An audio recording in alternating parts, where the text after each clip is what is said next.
My first question to you, what do you think of the forum so far? What is your general opinion about the Nederlands Social Forum? Well, I'm glad it's happening. I was a bit disturbed that all that Netherlands was obsessed with was anti-Islam wars. That had become the fulcrum of Dutch politics. And it's wonderful to see the energy at the Social Forum on issues of public interest, issues of global solidarity. And you were in a workshop on the GMO debate. There was also somebody from Greenpeace giving, and somebody from a Dutch organization giving examples about the GMO debate in Europe. What would you say are the big differences in the issues with GMO in Europe and in India? Or is it one big international GMO movement? Well, there is a level at which the anti-GMO movement is international. But there's big differences between the way it gets played out in context of India or the context of Netherlands. In India, it is very clearly an issue of the rapacious relationship set up by seed companies like Monsanto to extract every drop of blood from the farmers.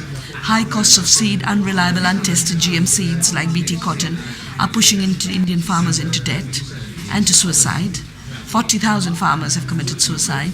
In our last season's analysis, we found that 90% of those who had committed suicides in Vidarbha in Maharashtra had planted BT cotton.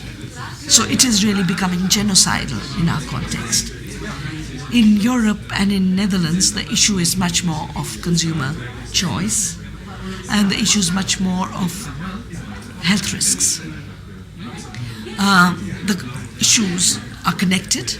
What is unsafe to plant in your field is unsafe to eat.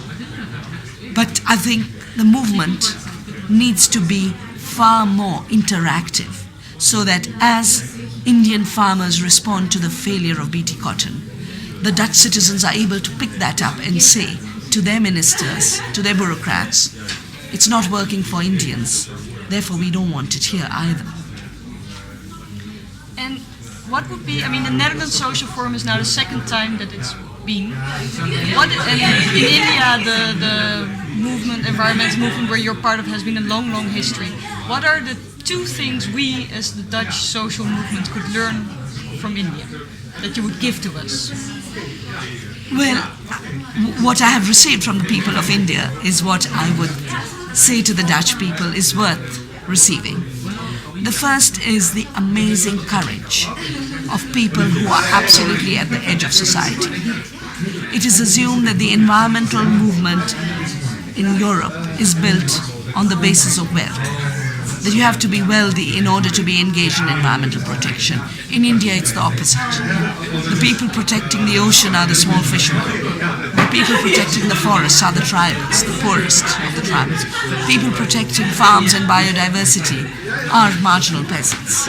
And the level of courage they exercise in taking action in defense of nature, because nature is their defense, I think is something people can learn from.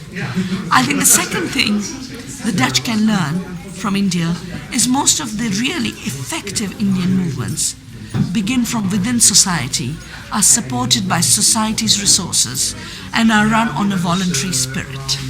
I think Netherlands is very privileged.